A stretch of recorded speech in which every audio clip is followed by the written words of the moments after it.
যারা জানতো তাদের জন্য ফাঁসির দড়ি অপেক্ষা করছে। সারা বিশ্বের মুসলমান রাষ্ট্র থেকে রাষ্ট্রীয় অতিথি হিসেবে আজীবন সুরক্ষা দেওয়ার অফার তাদের জন্য ছিল, কিন্তু সেই সুযোগ না নিয়ে তারা মাতৃভূমিকে বেছে নিয়েছেন, ফাঁসির দড়িকে বেছে নিয়েছেন এবং বলেছেন হয় মাতৃভূমি না হয় মৃত্যু। আমরা তাদের উত্তরসূরি, যারা ভয় পেয়ে কোনোদিন মাঠ ছাড়েনি, ভয় পেয়ে কোনোদিন মাঠ ছাড়বে না ইনশাআল্লাহ। বাংলাদেশের মানুষ একটি গণজোয়ারের সৃষ্টি করেছে। সেই গণজোয়ারের অগ্নিভাবে রয়েছে আমাদের নারী বোনেরা, তারপর রয়েছে আমার তরুণেরা যারা জুলাই আন্দোলনে ছিল, যারা জীবনে কোনোদিন ভোট দেয় না, এবার প্রথম ভোট দেবে। তারপর রয়েছে আমাদের শ্রমিক জনতা। কিন্তু সবার বক্তব্য একটাই, আমরা পরিবর্তন চাই। আমরা হাঁপিয়ে উঠেছি এই কালো টাকার প্রভাবে, আমরা হাঁপিয়ে উঠেছি বেশি শক্তির ব্যবহারে, আমরা হাঁপিয়ে উঠেছি দুর্বৃত্তদের রাজনৈতিক ক্ষমতায়নে। আমরা চাই চাঁদাবাজি বন্ধ হোক, আমরা চাই মাদক বন্ধ হোক, আমরা চাই এমন কিছু নেতা দেশ চালাক যাদেরকে আর যাই হোক টাকা দিয়ে কেউ কিনতে পারবে না। এই জনজোয়ার বুঝতে পেরেছে এমন কিছু লোকেরা যারা স্বপ্ন দেখছে ক্ষমতায় যে সুইজারল্যান্ডের রেকর্ডে টাকা ভরবে। এই গণজোয়ার বুঝতে পেরে, এই গণজোয়ার সম্মুখে নারীরা আছে বুঝতে পেরে আমাদের নারী বোনদেরকে আক্রান্ত করা হচ্ছে। তারা মনে করেছে আমাদের নারী বোনদের ভয় ভীতি দেখিয়ে তাদেরকে দমিয়ে রাখবে। ও পুরুষ, তোমরা জেনে রাখো এই পরিণতরা যারা জুলাই আন্দোলনে গুলির সামনে দাঁড়িয়ে ছিল, গুলির সামনে তারা নিজেরা ছিল না, তাদের কলেজের টুকরো সন্তানদেরকেও এই গুলির সামনে, গ্রেনেডের সামনে, ট্যাঙ্কের সামনে দাঁড়িয়ে থাকতে সাহস জুগিয়েছিল। তাদেরকে তোমরা আর যাই হোক ফ্যাসিবাদ যেখানে তাদেরকে ভয় দিতে পারে নাই, তোমরা কাপুরুষরা তাদেরকে টলাতে পারবে না। আমার বোনদেরকে গায়ে হাত তোলা হচ্ছে, আমার বোনদের নেকাবে হাত দেওয়া হচ্ছে, আমার বোনদের রক্ত ঝরানো হচ্ছে। তোমাদের শুভাকাঙ্ক্ষী হিসেবে বলছি, অবিলম্বে তওবা করো এবং নিজের সংশোধন করে নাও।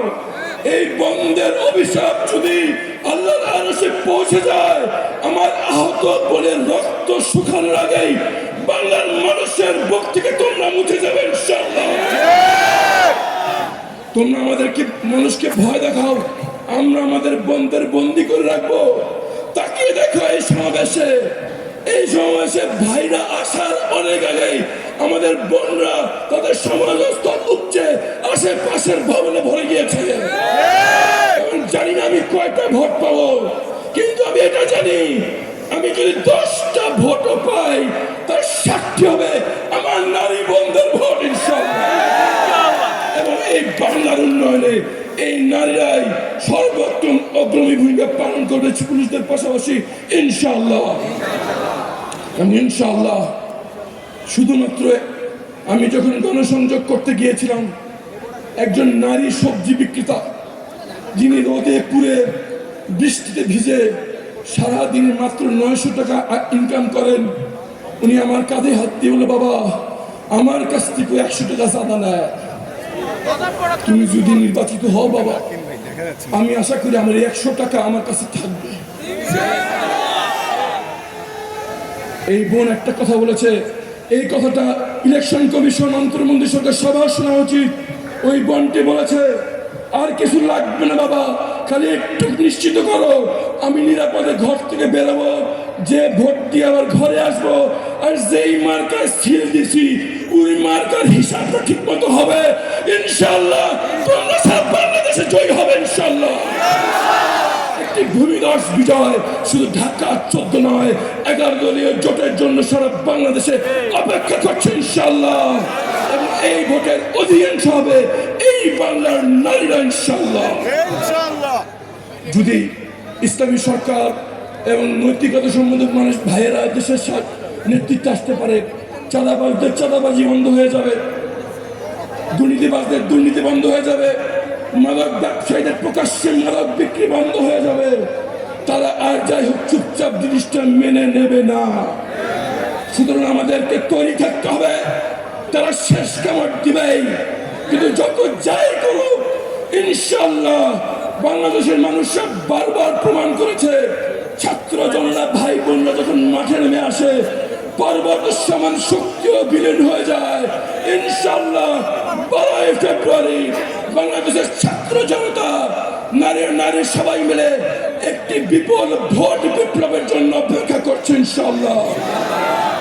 সুতরাং আমরা যদি নতুন বাংলাদেশ চাই, আমরা যে বাংলাদেশ পেয়ে বড় হয়েছি, আমরা যদি স্বপ্ন দেখি আমাদের পরবর্তী বংশধরের এর চাইতে সমৃদ্ধশালী, এর চাইতে শক্তিশালী, এর চাইতে ঐক্যবদ্ধ বাংলাদেশ নিয়ে বড় হবে, তাহলে আমাদেরকে শুধু ভোট নয়, 12 তারিখ ভোট থেকে ভোট আমাদের বিজয় ঘোষণা পর্যন্ত মাঠে অবস্থান করতে হবে।